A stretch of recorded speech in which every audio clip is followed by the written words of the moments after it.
ਸਭ ਤੋਂ ਪਹਿਲਾਂ ਤਾਂ ਜੋ ਕੁਝ ਵਾਪਰ ਰਿਹਾ ਪੰਜਾਬ ਦੇ ਵਿੱਚ, ਚਾਹੇ ਉਹ ਪਟਿਆਲਾ ਤੇ ਕਲੈਸ਼ਸ ਹੋਏ, ਉਹਨੂੰ ਕੁਝ ਪਾਰਟੀਆਂ ਦੇ ਰੰਗਤ ਦੇਣ ਦੀ ਕੋਸ਼ਿਸ਼ ਕਰ ਰਹੇ ਨੇ, ਕੁਝ ਉਹਨੂੰ ਧਰਮਾਂ ਦੀ ਰੰਗਤ ਦੇਣ ਦੀ ਕਰ ਰਹੇ ਨੇ, ਜੋ ਕੁਝ ਲਾਅ ਐਂਡ ਆਰਡਰ ਉੱਥੇ ਟੁੱਟਿਆ ਉਸ ਨੂੰ ਅਸੀਂ ਸਾਰੇ ਕੰਡੈਮ ਕਰਦੇ ਹਾਂ। ਅਸੀਂ ਸਾਰੇ ਚਾਹੁੰਦੇ ਹਾਂ ਕਿ ਪੰਜਾਬ ਦੇ ਵਿੱਚ ਹਰ ਮੁਮਕਿਨ ਕੋਸ਼ਿਸ਼ ਕਰਕੇ ਜਿਹੜੀ ਆ ਪੀਸ ਤੇ ਸ਼ਾਂਤੀ ਬਹਾਲ ਰਹਿਣੀ ਚਾਹੀਦੀ ਹੈ।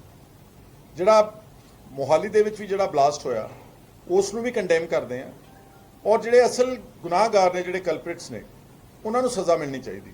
ਪਰ ਪੰਜਾਬ ਦੇ ਵਿੱਚ ਹਮੇਸ਼ਾ ਇੱਕ ਹਊਆ ਕ੍ਰੀਏਟ ਕੀਤਾ ਜਾਂਦਾ, ਜਦ ਵੀ ਕੋਈ ਇਹੋ ਜਿਹੀ ਇਸ ਤਰ੍ਹਾਂ ਦੀ ਗੱਲ ਹੁੰਦੀ ਆ ਤਾਂ ਇਮੀਡੀਏਟਲੀ ਖਾਲਿਸਤਾਨ ਦੇ ਮੋਡਿਊਲ ਕਹਿ ਕੇ ਇੱਕ ਸਾਜ਼ਿਸ਼ ਦਾ ਨਾਮ ਲੈ ਕੇ, ਅਮੂਮਨ ਉਹ ਸਾਜ਼ਿਸ਼ ਹੁੰਦੀ ਹੈ ਅਕ੍ਰੋਸ ਦ ਬਾਰਡਰ, ਤੇ ਟਾਰਗੇਟ ਤੇ ਨਿਸ਼ਾਨੇ ਤੇ ਹਮੇਸ਼ਾ ਨੌਜਵਾਨਾਂ ਨੂੰ ਲਿਆਂਦਾ ਜਾਂਦਾ ਵਾ। ਔਰ ਇਹੀ ਗੱਲ ਹੁਣ ਵਿਟਨੈਸ ਹੋ ਰਹੀ ਆ। ਜਿਹੜੇ ਬਲਜਿੰਦਰ ਸਿੰਘ ਪਰਵਾਨਾ ਨੇ, ਜਿਨ੍ਹਾਂ ਨੂੰ ਮਾਸਟਰਮਾਈਂਡ ਕਿਹਾ ਗਿਆ, ਪਹਿਲੀ ਗੱਲ ਤਾਂ ਇਹ ਆ ਕਿ ਪਟਿਆਲਾ ਦੇ ਉਸ ਵਕਤ ਜਦੋਂ ਕਲੈਸ਼ ਹੋ ਰਹੀ ਆ, ਉਹ ਉੱਥੇ ਉਸ ਕਲੈਸ਼ ਵਿੱਚ ਕਿਤੇ ਹਾਜ਼ਰ ਨਹੀਂ ਸੀਗਾ। ਔਰ ਉਹ ਜਿਹੜਾ ਉਹਦਾ ਲਗਾਤਾਰ ਉਸ ਵੇਲੇ ਐਡਮਿਨਿਸਟ੍ਰੇਸ਼ਨ ਨਾਲ, ਕਿਉਂਕਿ ਐਡਮਿਨਿਸਟ੍ਰੇਸ਼ਨ ਮੁਦਾਖਲਤ ਕਰ ਰਹੀ ਸੀ, ਐਡਮਿਨਿਸਟ੍ਰੇਸ਼ਨ ਨਾਲ ਉਹਨਾਂ ਦਾ ਤਾਲਮੇਲ ਸੀਗਾ ਕਿ ਅਸੀਂ ਆਪਣੇ ਗੁਰਦੁਆਰਾ ਸਾਹਿਬ ਦੇ ਅੰਦਰ ਹੀ ਹਦੂਦ ਵਿੱਚ ਰਵਾਂਗੇ, ਅਸੀਂ ਬਾਹਰ ਨਹੀਂ ਆਵਾਂਗੇ। ਅਨਫੋਰਚੂਨੇਟਲੀ ਅਸਲ ਵਿੱਚ ਕੀ ਪਟਿਆਲਾ ਜਿਹੜਾ ਇਨਸੀਡੈਂਟ ਹੋਇਆ ਉਹ ਹੈਗੀ ਤਾਂ ਇੰਟੈਲੀਜੈਂਸ ਫੇਲੀਅਰ ਹੈ। ਜਦ ਇੱਕ ਜਥੇਬੰਦੀ ਨੇ, ਸ਼ਾਇਦ ਉਹ ਹਰੀਸ਼ ਸਿੰਗਲੇ ਨੇ, ਇੱਕ ਪੋਸਟਰ ਅਪਲੋਡ ਕਰਤਾ ਸੀ, ਉਹਦੇ 'ਚ ਕਹਿਤਾ ਸੀਗਾ ਕਿ ਫਲਾਣੇ ਦਿਨ ਨੂੰ ਅਸੀਂ ਖਾਲਿਸਤਾਨ ਵਿਰੋਧੀ ਮਾਰਚ ਕੱਢਾਂਗੇ। ਹਾਲਾਂਕਿ ਉੱਥੇ ਕੋਈ ਮਾਰਚ ਕਰਨ ਤਾਂ ਜਾ ਹੀ ਨਹੀਂ ਰਿਹਾ ਸੀਗਾ, ਤਾਂ ਉਹਨਾਂ ਨੇ ਕਹਿਤਾ ਜੀ ਖਾਲਿਸਤਾਨੀ ਵਿਰੋਧੀ ਮਾਰਚ ਕੱਢਾਂਗੇ। ਉਹਦੇ ਨਾਲ ਉਹਨਾਂ ਨੇ ਸਿਚੁਏਸ਼ਨ ਨੂੰ ਜਾਣਬੁੱਝ ਕੇ ਐਗਰੀਵੇਟ ਕਰਤਾ। ਤੇ ਇੰਟੈਲੀਜੈਂਸ ਫੇਲੀਅਰ ਜਾਂ ਪੁਲਿਸ ਦਾ ਫੇਲੀਅਰ ਇਹ ਸੀਗਾ ਕਿ ਉਹਨਾਂ ਨੂੰ ਉਹ ਤੋਂ ਪਹਿਲਾਂ ਹੀ ਪ੍ਰੀਵੈਂਟਿਵ ਐਕਸ਼ਨ ਲੈ ਲੈਣਾ ਚਾਹੀਦਾ ਸੀ, ਨੌਬਤ ਹੀ ਨਹੀਂ ਸੀ ਆਉਣੀ ਚਾਹੀਦੀ। ਤੇ ਜਦੋਂ ਉਹਨੇ ਪੋਸਟਰ ਅਪਲੋਡ ਕਰ ਦਿੱਤਾ, ਆਫਕੋਰਸ ਤੁਹਾਨੂੰ ਪਤਾ ਫਿਰ ਵੱਖ-ਵੱਖ ਜਥੇਬੰਦੀਆਂ ਨੇ, different quarters of Punjab, different corners of Punjab, ਉਹ ਆਪਸ ਵਿੱਚ ਉੱਥੇ ਪਹੁੰਚ ਗਏ। ਔਰ ਜੋ ਕੁਝ ਉੱਥੇ ਹੋਇਆ ਉਹ ਸਪੌਂਟੇਨੀਅਸ ਸੀਗਾ। ਮੈਂ ਵਿਸ਼ੇਸ਼ ਤੌਰ ਤੇ ਬਲਜਿੰਦਰ ਸਿੰਘ ਪਰਵਾਨਾ ਦੇ ਮੁਤਲਕ ਕਹਿਣਾ ਚਾਹੁੰਦਾ, ਇੱਕ ਤਾਂ ਉਹਦੀ ਉੱਥੇ ਇੰਪਲੀਕੇਸ਼ਨ ਜਿਹੜੀ ਆ ਉਹ ਵੀ ਮਾਸਟਰਮਾਈਂਡ ਦੀ ਨਿਕਲੀ। ਅਸੀਂ ਚਾਹੁੰਦੇ ਹਾਂ ਕਿ ਉਹਦਾ ਇੰਡੀਪੈਂਡੈਂਟ ਪ੍ਰੋਬ ਹੋਵੇ, ਕੋਈ ਜੁਡੀਸ਼ੀਅਲ ਇਨਕੁਆਇਰੀ ਹੋਣੀ ਚਾਹੀਦੀ ਆ ਕਿ ਕੌਣ ਹੈ ਮਾਸਟਰਮਾਈਂਡ ਉਸ ਚੀਜ਼ ਦਾ, ਕਿਹਨਾਂ ਨੇ ਅਲਾਓ ਕੀਤੇ ਸਰਕਮਸਟੈਂਸਸ ਇਸ ਲੈਵਲ ਤੱਕ ਜਾਣਦੇ ਕਿ ਉੱਥੇ ਕਲੈਸ਼ਸ ਹੋਈਆਂ, ਗੋਲੀ ਵੀ ਚੱਲੀ ਆ, ਇੱਕ ਨੌਜਵਾਨ ਦੀ ਗੋਲੀ ਵੀ ਲੱਗੀ ਹੋਈ ਆ। ਔਰ ਉਸੇ ਸਿਲਸਿਲੇ ਵਿੱਚ ਇੱਕ ਨੌਜਵਾਨ ਸਮਾਣੇ ਤੋਂ ਜਿਹੜਾ ਗ੍ਰਿਫਤਾਰ ਕੀਤਾ, Jagjit Singh, he has been brutally tortured, 3rd degree torture ਕਰਕੇ, ਔਰ ਰਜਿੰਦਰਾ ਹਸਪੀਟਲ ਵਿੱਚ ਇਸ ਵਕਤ ਜ਼ੇਰੇ ਇਲਾਜ ਆ। ਸੋ ਇਸ ਕਰਕੇ ਇੱਕ ਤਾਂ ਉਹ ਸਾਰਾ ਜਿਹੜਾ ਇਨਸੀਡੈਂਟ ਹੋਇਆ ਉਹ ਮੰਦਭਾਗਾ ਸੀਗਾ ਹੀ ਸੀਗਾ, ਕਿਉਂਕਿ ਠੀਕ ਆ ਸੋਸ਼ਲ ਮੀਡੀਆ ਤੇ ਅੱਜ ਲੋਕ ਹਰ ਤਰ੍ਹਾਂ ਦੀਆਂ ਗੱਲਾਂ ਕਰਦੇ ਨੇ, ਕੁਝ ਪ੍ਰੋਵੋਕੇਟਿਵ ਗੱਲਾਂ ਵੀ ਕਰ ਸਕਦੇ ਨੇ, ਲੇਕਿਨ ਇੱਕ ਸਾਰੇ ਵਾਰਦਾਤ ਦਾ ਇੱਕ ਆਦਮੀ ਨੂੰ ਨਾਮਜ਼ਦ ਕਰ ਦੇਣਾ, this is uncalled for, it is unfortunate. ਇਹਦੇ ਨਾਲ ਕਮਿਊਨਲ ਡਿਵਾਈਡ ਵੱਧਦੀ ਆ, ਘਟਦੀ ਨਹੀਂ ਗੀ। ਤੇ ਦੂਸਰਾ ਕਿ ਉਸ ਤੋਂ ਬਾਅਦ ਜਦੋਂ ਮੋਹਾਲੀ ਦਾ ਬਲਾਸਟ ਹੋਇਆ ਜਾਂ ਪਟਿਆਲੇ ਵਾਲੇ ਜਿਹੜਾ ਸਿਚੁਏਸ਼ਨ ਹੋਈ, ਇੱਕਦਮ sudden there is a wave of arresting lot of Sikh youth across the state of Punjab. Karnal ਦੇ ਨਾਲ ਕਨੈਕਟਡ ਇੱਕ ਨੌਜਵਾਨ ਜਸ਼ਨਦੀਪ ਨੂੰ ਚੱਕਿਆ ਗਿਆ, ਫਿਰੋਜ਼ਪੁਰ ਪੁਲਿਸ ਨੇ ਚੱਕਿਆ। ਉਹ 12ਵੀਂ ਜਮਾਤ ਦਾ ਨੌਜਵਾਨ ਆ। ਕਰਨਾਲ ਦੇ ਕਿਸੇ ਇੱਕ ਵਿਅਕਤੀ ਦੇ ਨਾਲ ਉਹਦੇ ਤੁਲਕਾਤ ਜਾਂ ਰਿਸ਼ਤੇਦਾਰੀ ਉਹ ਤਾਂ ਡਿਨਾਈ ਨਹੀਂ ਕਰ ਸਕਦਾ। ਛੋਟਾ ਮੋਟਾ ਮੰਨ ਲਿਆ ਕੋਈ ਉਹਦਾ ਕੋਈ ਤਾਲਮੇਲ ਵੀ ਹੋਊਗਾ, ਕੋਈ ਫੋਨ ਰਿਕਾਰਡ, ਕਾਲ ਰਿਕਾਰਡ ਹੋ ਸਕਦਾ ਵਾ। ਪਰ ਤੁਸੀਂ ਜੇ 12ਵੀਂ ਜਮਾਤ ਦੇ ਬੱਚਿਆਂ ਨੂੰ ਹਾਰਡਕੋਰ ਕ੍ਰਿਮੀਨਲ ਬਣਾਉਣਾ ਚਾਹੁੰਦੇ ਹੋ ਕਿ ਉਹਨਾਂ ਨੂੰ ਇੱਕ ਸਮਾਜ ਵਿੱਚ ਵਿਚਰਨ ਦਾ ਮੌਕਾ, ਮੇਨਸਟ੍ਰੀਮ ਵਿੱਚ ਰਹਿਣ ਦਾ ਮੌਕਾ ਦੇਣਾ ਚਾਹੁੰਦੇ ਹੋ। ਮੈਂ ਐਸਐਸਪੀ ਜਿਹੜੇ ਉਸ ਵੇਲੇ ਚਰਨਜੀਤ ਸਿੰਘ ਅੱਜ ਵੀ ਨੇ ਉੱਥੇ, ਉਹਨਾਂ ਦੇ ਬੱਚਿਆਂ ਨੇ, ਉਹਨਾਂ ਦੇ ਪੇਰੈਂਟਸ ਨੇ ਮੈਨੂੰ ਅਪਰੋਚ ਕੀਤਾ। ਉਹ ਜਿਹੜਾ ਜਸ਼ਨਦੀਪ ਹੈ, ਇਹਦਾ ਪਿਓ ਫਰੀਦਕੋਟ ਹਸਪੀਟਲ ਵਿੱਚ ਦਰਜਾ 4 ਦਾ ਮੁਲਾਜ਼ਮ ਹੈ, ਕਲਾਸ 4, ਅੱਤ ਦੇ ਗਰੀਬ। ਔਰ ਜਿਹੜਾ ਜਸ਼ਨਦੀਪ ਹੈ ਉਹ ਸਿਰੋਂ ਮੋਨਾ ਵਾ। By no means he appears to be a Khalistani element or a Khalistani module. ਪਰ ਇੱਕ 12ਵੀਂ ਜਮਾਤ ਦੇ ਬੱਚੇ ਨੂੰ ਪੇਪਰ ਨਹੀਂ ਦੇਣ ਦਿੱਤੇ ਕਿ ਉਹਨੂੰ ਅਰੈਸਟ ਕਰਕੇ ਤੇ ਉੱਥੇ ਫਿਰੋਜ਼ਪੁਰ ਪੁਲਿਸ ਨੇ ਰੱਖਿਆ ਹੋਇਆ ਵਾ। ਸੋ ਇੱਕ ਤਾਂ ਇਹ ਇੰਡੀਕੇਟ ਕਰਦਾ ਵਾ ਕਿ the state of Punjab is actingly vindictively against our youth, which should stop immediately. ਦੂਸਰਾ ਕਿ ਜਿਹੜਾ ਬਲਜਿੰਦਰ ਸਿੰਘ ਪਰਵਾਨਾ ਦੇ ਮੈਂ ਮੁੜ ਕੇ ਆਉਣਾ, 8 ਮਹੀਨੇ ਬਾਅਦ, ਮਾਰਕ ਮਾਈ ਵਰਡਸ, 8 ਮਹੀਨੇ ਬਾਅਦ, ਅੱਜ ਤੋਂ ਚੰਦ ਦਿਨ ਪਹਿਲਾਂ ਕਪੂਰਥਲਾ ਪੁਲਿਸ ਨੇ ਉਹਨੂੰ ਪ੍ਰੋਡਕਸ਼ਨ ਵਾਰੰਟ ਤੇ ਰੋਪੜ ਜੇਲ੍ਹ ਚੋਂ ਲਿਆ ਕੇ ਕਪੂਰਥਲੇ, ਤੇ ਜਿਹੜਾ ਉਹ ਬੇਅਦਬੀ ਹੋਈ ਸੀ ਨਾ, ਜਾਂ ਵਾਟਐਵਰ ਇਨਸੀਡੈਂਟ ਹੋਇਆ ਸੀਗਾ ਨਿਜ਼ਾਮਪੁਰ ਹਲਕਾ ਭਲੱਥ ਵਿੱਚ, ਮੈਂ ਐਮਐਲਏ ਸੀਗਾ ਉੱਥੇ। I did not visit the spot ਕਿਉਂਕਿ ਮੈਨੂੰ ਲੱਗਿਆ ਕਿ ਇਹਦੇ 'ਚ ਕੁਝ ਠੀਕ ਨਹੀਂ ਹੋ ਰਿਹਾ। ਤੇ ਉਸ ਕਤਲ ਦੇ ਮੁਕੱਦਮੇ ਦੇ ਵਿੱਚ ਬਲਜਿੰਦਰ ਸਿੰਘ ਪਰਵਾਨਾ ਨੂੰ ਦੁਬਾਰਾ ਇੱਕ 8 ਮਹੀਨੇ ਬਾਅਦ ਨਾਮਜ਼ਦ ਕਰ ਦਿੱਤਾ। ਇਹ ਕਿਉਂ ਕੀਤਾ ਜੀ? 8 ਮਹੀਨੇ ਪੰਜਾਬ ਦੀ ਪੁਲਿਸ ਤੇ ਲੋਕ ਪੁਲਿਸ ਸੁੱਤੀ ਕਿਉਂ ਰਹੀ ਆ? ਉਹਨਾਂ ਨੇ ਉਦੋਂ ਕਿਉਂ ਨਹੀਂ ਐਕਸ਼ਨ ਲਿਆ? is that an afterthought? is that an attempt to browbeat the Sikh youth? ਉਹਨਾਂ ਨੂੰ ਇੰਟੀਮੀਡੇਟ ਕਰਨਾ ਵਾ, ਧਮਕਾਉਣਾ ਵਾ ਕਿ ਜਿੱਦਾਂ ਬਲਜਿੰਦਰ ਨੂੰ ਅਸੀਂ ਪਹਿਲਾਂ ਉੱਥੇ ਨਾਮਜ਼ਦ ਕੀਤਾ, ਮੁੜ ਕੇ ਇੱਕ ਪਰਚੇ ਚੱਕ ਕੇ ਕਤਲ 'ਚ ਅੰਦਰ ਕਰ ਦਿੱਤਾ। ਇਹ ਕੀ ਕਿਸ ਤਰ੍ਹਾਂ ਦੀ ਰਾਜਨੀਤੀ ਪੰਜਾਬ ਦੇ ਵਿੱਚ ਆਮ ਆਦਮੀ ਪਾਰਟੀ ਦੀ ਸਰਕਾਰ ਚਲਾ ਰਹੀ ਹੈ? ਮੇਰੀ ਭਗਵੰਤ ਸਿੰਘ ਮਾਨ ਨੂੰ ਅਪੀਲ ਆ ਕਿ ਇਸ ਤਰ੍ਹਾਂ ਨਾ ਕਰੋ। ਇਸ ਤਰ੍ਹਾਂ ਨਾਲ ਪੰਜਾਬ ਦਾ ਮਾਹੌਲ ਹੋਰ ਵਿਗੜੇਗਾ। ਤੁਸੀਂ ਹੋਮ ਮਿਨਿਸਟਰ ਹੋ, ਆਪ ਇੰਡਲਜ ਕਰੋ। ਜਿਹੜੇ ਵੀ ਕੇਸਿਸ ਵਿੱਚ ਕੋਈ ਇੰਪੋਰਟੈਂਟ ਕੇਸਿਸ ਵਿੱਚ ਅਰੈਸਟਾਂ ਪਾਈਆਂ ਜਾ ਰਹੀਆਂ ਨੇ, ਨੌਜਵਾਨਾਂ ਨੂੰ ਚੱਕਿਆ ਜਾ ਰਿਹਾ ਵਾ, ਤੁਸੀਂ ਬਤੌਰ ਹੋਮ ਮਿਨਿਸਟਰ ਆਪਣਾ ਮਾਈਂਡ ਅਪਲਾਈ ਕਰੋ ਕਿ ਕੀ ਇਹ ਕਰੈਕਟ ਹੈ? ਕਿਉਂਕਿ ਪੰਜਾਬ ਦੇ ਵਿੱਚ ਬਹੁਤ ਅਰਸੇ ਤੋਂ ਜਿਹੜੀਆਂ ਏਜੰਸੀਆਂ ਇਸ ਮਾਹੌਲ ਨੂੰ ਖਰਾਬ ਕਰਨ ਵਿੱਚ ਇਹਦੇ ਬੜੇ ਗੁੰਝਲਦਾਰ ਇਹਦੇ ਜੜ੍ਹਾਂ ਨੇ। ਪੰਜਾਬ ਦੇ ਸਾਰੇ ਤੁਸੀਂ ਲੋਕ ਅੱਛੀ ਤਰ੍ਹਾਂ ਜਾਣਦੇ ਹੋ, ਸਾਡੀ ਭਾਈਚਾਰਕ ਸਾਂਝ ਕਦੀ ਇੱਦਾਂ ਖਰਾਬ ਨਹੀਂ ਹੋਈ ਕਿ ਕਿਸੇ ਨੇ ਪੋਸਟਰ ਅਪਲੋਡ ਕਰਤਾ ਤੇ ਉੱਥੇ ਕੋਈ ਸਾਡੀ ਭਾਈਚਾਰਕ ਸਾਂਝ ਖਰਾਬ ਹੋ ਗਈ। Punjab has already bore the brunt of a very long struggle of a very bad situation during the 80s and 90s। ਇਸ ਕਰਕੇ ਜਿਹੜਾ ਇਹ ਰਿਪੀਟਡਲੀ ਪਿਛਲੀਆਂ ਸਰਕਾਰਾਂ ਵੇਲੇ ਵੀ ਜਿਹੜਾ, ਕਿਉਂਕਿ ਪੰਜਾਬ ਬਾਰਡਰ ਸਟੇਟ ਆ, ਇਹਦੇ 'ਚ ਕਈ ਵਾਰ ਡਰੋਨਸ ਦਾ ਵੇਰਵਾ ਦੇ ਕੇ, ਹਥਿਆਰਾਂ ਦਾ ਵੇਰਵਾ ਦੇ ਕੇ, ਕਿਉਂਕਿ ਆਮ ਬੰਦਿਆਂ ਦੇ ਕੋਲ ਤਾਂ ਐਕਸੈਸ ਹੈ ਹੀ ਨਹੀਂ ਕਿ ਕੋਈ ਜਿਹੜੀਆਂ ਇੰਟੈਲੀਜੈਂਸ ਰਿਪੋਰਟਸ ਕੋਟ ਕਰਦੇ ਪਤਾ ਨਹੀਂ ਸੱਚੀਆਂ ਵਾ, ਠੀਕ ਆ, ਝੂਠੀਆਂ ਵਾ। ਬਹੁਤ ਰੈਂਡਮਲੀ ਯੂਆਪਾ ਦਾ ਦੁਰਉਪਯੋਗ ਹੋਇਆ ਪਿਛਲੇ 10 ਸਾਲਾਂ ਦੇ ਵਿੱਚ। ਸੁਖਬੀਰ ਸਿੰਘ ਬਾਦਲ ਦੀ ਸਰਕਾਰ ਵਿੱਚ 50 ਤੋਂ ਉੱਤੇ ਨੌਜਵਾਨ ਯੂਆਪਾ ਦੇ ਕਾਲੇ ਕਾਨੂੰਨ ਦੇ ਤਹਿਤ ਗ੍ਰਿਫਤਾਰ ਕੀਤੇ ਗਏ, ਜਿਹੜੇ ਹੁਣ ਕਹਿੰਦੇ ਨੇ ਕਿ ਅਸੀਂ ਬੰਦੀ ਸਿੰਘਾਂ ਨੂੰ ਰਿਹਾ ਕਰਨਾ ਚਾਹੀਦਾ ਵਾ। ਠੀਕ ਹੈ, ਤੁਸੀਂ ਕਹਿ ਸਕਦੇ ਹੋ, ਪਰ ਆਪਣੇ ਰਾਜ ਵਿੱਚ ਤੁਸੀਂ 10 ਸਾਲ ਇੰਨੇ ਲੋਕਾਂ ਨੂੰ ਵਿਕਟਮਾਈਜ਼ ਕੀਤਾ। ਸਰਬੱਤ ਖਾਲਸਾ ਦੇ ਆਰਗੇਨਾਈਜ਼ਰਸ, ਉਹਨਾਂ ਤੇ ਪਰਚੇ ਦਰਜ ਕਰਕੇ ਸਾਰੇ ਚੱਕ ਕੇ ਅੰਦਰ ਜੇਲ੍ਹਾਂ ਵਿੱਚ ਸੁੱਟ ਦਿੱਤੇ। ਸੋ ਮੈਂ ਉਸ ਪਾਸੇ ਨਹੀਂ ਜਾਣਾ ਚਾਹੁੰਦਾ, ਪਰ ਮੈਂ ਕਹਿਣਾ ਚਾਹੁੰਦਾ ਕਿ ਪਿਛਲੇ 10 ਸਾਲਾਂ ਵਿੱਚ ਪੰਜਾਬ 'ਚ ਯੂਆਪਾ ਦਾ ਦੁਰਉਪਯੋਗ ਬਹੁਤ ਹੋਇਆ। ਪਿਛਲੀ ਕਾਂਗਰਸ ਸਰਕਾਰ ਵਿੱਚ ਵੀ ਮੈਂ ਅੱਛੀ ਤਰ੍ਹਾਂ, ਮੈਨੂੰ ਯਾਦ ਆ, ਸਮਾਣਾ ਪੁਲਿਸ ਸਟੇਸ਼ਨ ਸਦਰ, ਉਹਦੀ FIR ਨੰਬਰ ਸ਼ਾਇਦ ਮੈਨੂੰ ਹੁਣ ਭੁੱਲ ਰਹੀ 141 ਜਾਂ ਇਕੱਲੀ 41, ਉਹਦੇ 'ਚ 5 ਨੌਜਵਾਨਾਂ ਨੂੰ ਯੂਆਪਾ 'ਚ ਉੱਥੋਂ ਦੀ ਸਦਰ ਪੁਲਿਸ ਸਟੇਸ਼ਨ ਨੇ ਇੱਕ ਨਾਕੇ ਤੇ ਗ੍ਰਿਫਤਾਰ ਕੀਤਾ ਦਿਖਾਇਆ, ਸਿਰਫ ਨਾਕੇ ਤੇ।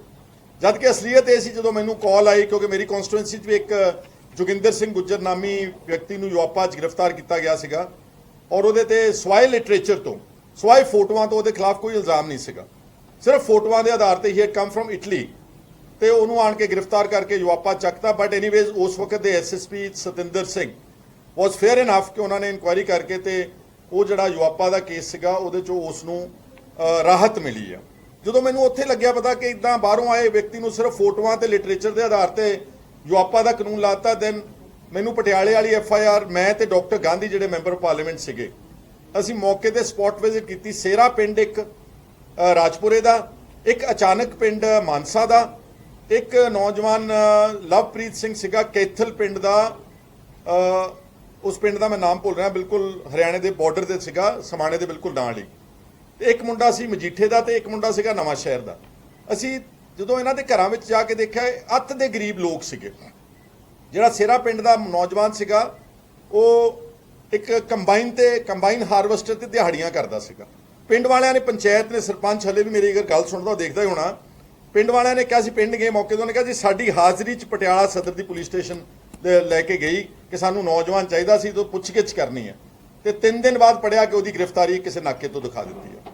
Same was the case with ਅਚਾਨਕ ਬॉय। ਜਿਹੜਾ ਅਚਾਨਕ ਦਾ ਮੁੰਡਾ ਸੀਗਾ ਉਹ ਤਾਂ ਇੰਨਾ ਗਰੀਬ ਜਿਹਾ ਸੀਗਾ, ਦਿਹਾੜੀਦਾਰ, ਉਹ ਪਿੰਡ ਦੇ, ਉਹ ਸਿਗਟਾਂ ਵੀ ਪੀਂਦਾ ਸੀਗਾ। ਸਿਗਟਾਂ ਪੀਣ ਵਾਲਾ ਇੱਕ ਗਰੀਬ ਦਿਹਾੜੀਦਾਰ ਕਿੱਥੋਂ ਖਾਲਿਸਤਾਨ ਦਾ ਮੋਡਿਊਲ ਹੋ ਸਕਦਾ? ਯੂਆਪਾ ਲਾ ਦਿੱਤੀ ਉਹਦੇ ਤੇ ਵੀ। ਇਸੇ ਤਰ੍ਹਾਂ ਹੀ ਮਜੀਠੇ ਵਾਲਾ ਤੇ ਇਸੇ ਤਰ੍ਹਾਂ ਹੀ ਨਵਾਂ ਸ਼ਹਿਰ ਵਾਲਾ, ਤੇ ਜਿਹੜਾ ਲਵਪ੍ਰੀਤ ਸੀਗਾ ਉਹਦੇ ਤੇ ਡਬਲ ਯੂਆਪਾ ਸੀ। ਇੱਕ ਯੂਆਪਾ ਦਿੱਲੀ ਪੁਲਿਸ ਨੇ ਲਾਈ ਸੀਗੀ ਤੇ ਇੱਕ ਯੂਆਪਾ ਸਦਰ ਪੁਲਿਸ ਸਟੇਸ਼ਨ ਨੇ ਇੱਥੇ ਲਾ ਦਿੱਤੀ ਸੀਗੀ। ਖੈਰ ਅਸੀਂ ਉਹਦੇ 'ਚ ਐਫਰਟ ਕਰਕੇ ਵੀ manage to put in some lawyers. ਉਹਨਾਂ ਗਰੀਬਾਂ ਦੀ ਤਾਂ ਕੋਈ ਜ਼ਮਾਨਤ ਦੇਣ ਵਾਲਾ ਵਕੀਲ ਵੀ ਖੜਾ ਨਹੀਂ ਹੋ ਸਕਦਾ ਸੀਗਾ, ਅਸੀਂ ਉਹਨਾਂ ਨੂੰ ਆਪਣੀ ਉਸ ਜੇਲ੍ਹ 'ਚੋਂ ਮੈਂ ਕਢਵਾਇਆ। ਤਾਜ਼ੇ ਹਾਲਾਤਾਂ 'ਚ ਤੁਸੀਂ ਦੇਖੋ, ਪੰਜਾਬ ਪੁਲਿਸ ਦੀ ਵਰਕਿੰਗ ਦੇਖੋ ਕਿ ਇੱਕ ਪਾਸੇ Punjab law and order crisis 'ਚ, 60 ਦੇ ਕਰੀਬ ਪੰਜਾਬ ਦੇ ਵਿੱਚ ਕਤਲ ਹੋ ਗਏ ਨੇ, ਤੇ ਸਾਡੀ ਪੁਲਿਸ ਬੱਗੇ ਨੂੰ ਚੱਕਣ ਗਈ ਹੋਈ ਆ ਦਿੱਲੀ, ਜਿਹੜਾ ਕਿ ਸਰਾਸਰ ਬੇਲੋੜਾ ਵੇਸਟ ਆਫ ਪੁਲਿਸ એનર્ਜੀ। ਔਰ ਪੁਲਿਸ ਵਾਲਿਆਂ ਤੇ ਦਿੱਲੀ ਵਾਲਿਆਂ ਨੇ ਕਿਡਨੈਪਿੰਗ ਤੇ ਅਬਡਕਸ਼ਨ ਦੇ FIR ਦਰਜ ਕਰਤੀ। ਉਹਨਾਂ ਦਾ ਖੇੜਾ ਨਹੀਂ ਛੁੱਟਣਾ, ਉਹਨਾਂ ਪੁਲਿਸ ਆਫਸਰ ਦਾ ਕੈਰੀਅਰ ਖਰਾਬ ਕਰਾਇਆ ਵਾ। ਕਿਹਦੇ ਕਰਕੇ? ਕਿ ਕੇਜਰੀਵਾਲ ਦੀ ਹੋਮੇ ਨੂੰ ਪੱਠੇ ਪਾਉਣੇ ਸੀਗੇ, ਕਿ ਕੇਜਰੀਵਾਲ ਦੇ ਖਿਲਾਫ ਬੱਗਾ ਬੋਲ ਰਿਹਾ ਸੀ, ਅਲਕਾ ਲਾਂਬਾ ਬੋਲ ਰਹੀ ਸੀ, ਕੁਮਾਰ ਵਿਸ਼ਵਾਸ ਬੋਲ ਰਿਹਾ। ਦਿੱਲੀ ਦੇ ਰਹਿਣ ਵਾਲੇ, ਬੋਲਣ ਵਾਲੇ, ਦਿੱਲੀ ਦਾ ਉਹ ਮੁੱਖ ਮੰਤਰੀ, ਤੇ ਕੀ ਇਹਦੋਂ ਬੈਟਰ ਨਹੀਂ ਸੀ ਕਿ instead of misusing Punjab police for personal ends, Kejriwal should have lodged a complaint with the cyber police in Delhi. He could have lodged a criminal complaint with the local courts in Delhi. He could have approached the Honorable High Court of Delhi. He could have gone to the Supreme Court of India. ਉਹ ਸਾਰਾ ਕੁਝ ਛੱਡ ਕੇ ਪੰਜਾਬ ਦੀ police ਨੂੰ ਕਹਿ ਕੇ ਕਿ ਮੈਂ ਇਹ ਲੋਕ ਮੇਰੇ ਖਿਲਾਫ ਬੋਲਦੇ ਸੀ, ਸਿਰਫ ਸੋਸ਼ਲ ਮੀਡੀਆ ਤੇ ਬੋਲਣ ਦੇ ਨਾਲ ਹੀ, ਸਿਰਫ ਬੋਲਣ ਦੇ ਕਾਰਨ ਉਹਨਾਂ ਤੇ ਕ੍ਰਿਮੀਨਲ ਕੇਸਸ ਸਲੈਪ ਕਰਕੇ ਤੇ ਪੁਲਿਸ ਦਗੜ ਕਰਦੀ ਉੱਥੇ ਪਹੁੰਚ ਗਈ ਬੱਗੇ 'ਚ, ਔਰ ਸਾਡੇ ਸਾਰਿਆਂ ਦੀ ਪੰਜਾਬ ਦੀ ਬੇਇੱਜ਼ਤੀ ਕਰਾਈ। ਪੁਲਿਸ ਤੇ ਪਰਚਾ ਕਰਾਇਆ, ਆਪਣੀ ਬੇਇੱਜ਼ਤੀ ਕਰਾਈ, ਤੇ ਪੰਜਾਬ ਦੇ ਵਿੱਚ ਲਾਅ ਐਂਡ ਆਰਡਰ ਜਿਹੜਾ ਉਹਨੂੰ ਸੰਭਾਲ ਨਹੀਂ ਸਕ ਰਹੇ। ਇੱਕ ਹੁਣੇ ਤਾਜ਼ਾ ਮਾਮਲਾ ਰਾਜਸਥਾਨ 'ਚ ਹੋਇਆ ਵਾ। ਹੁਸ਼ਿਆਰਪੁਰ ਪੁਲਿਸ ਨੇ ਕੋਟੇ ਜਾ ਕੇ ਤੇ ਇੱਕ ਨੌਜਵਾਨ ਨੂੰ ਚੱਕਦੇ ਨੇ ਉੱਥੋਂ, 2 ਦਿਨ ਸ਼ਾਇਦ ਉਹਨੂੰ ਉੱਥੇ ਘੁਮਾਉਂਦੇ ਨੇ ਕੋਟਾ 'ਚ।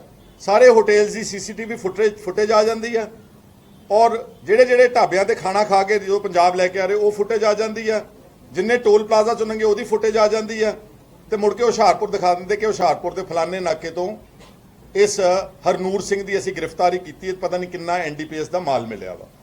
ਉਹਦੇ ਪੇਰੈਂਟਸ ਨੇ ਆਣ ਕੇ ਹੈਬੀਅਸ ਕਾਰਪਸ ਪਾਈ, ਪਹਿਲਾਂ ਦਾ ਪਰਚਾ ਉੱਥੇ ਦਰਜ ਕਰਾਇਆ ਪੰਜਾਬ ਪੁਲਿਸ ਵਾਲਿਆਂ ਦੇ, ਉੱਥੇ ਉਹਨਾਂ ਦੇ ਵੀ FIR ਦਰਜ ਹੁਸ਼ਿਆਰਪੁਰ ਪੁਲਿਸ ਤੇ ਹਾਈ ਕੋਰਟ ਨੇ ਸਾਰੀਆਂ ਪ੍ਰੋਸੀਡਿੰਗਸ NDPS ਕੋਰਟ ਦੀਆਂ 20 ਦਿਨਾਂ ਚਲਾਨ ਪੇਸ਼ ਕਰਤਾ। So what I want to say is ਕਿ ਸਾਨੂੰ ਅਫਸੋਸ ਨਾਲ ਕਹਿਣਾ ਪੈ ਰਿਹਾ ਕਿ ਪੰਜਾਬ ਤਾਂ ਹਮੇਸ਼ਾ ਦੇਸ਼ ਦੀ ਲੜਾਈ ਵਿੱਚ ਸਭ ਤੋਂ ਅੱਗੇ ਰਿਹਾ ਵਾ, ਤੇ ਵਾਏ ਪੰਜਾਬ ਦੇ ਨੌਜਵਾਨਾਂ ਨੂੰ ਹਮੇਸ਼ਾ ਕਿਉਂ ਪਹਿਲਾਂ ਟਾਰਗੇਟ ਤੇ ਲਿਆਂਦਾ ਜਾਂਦਾ ਵਾ।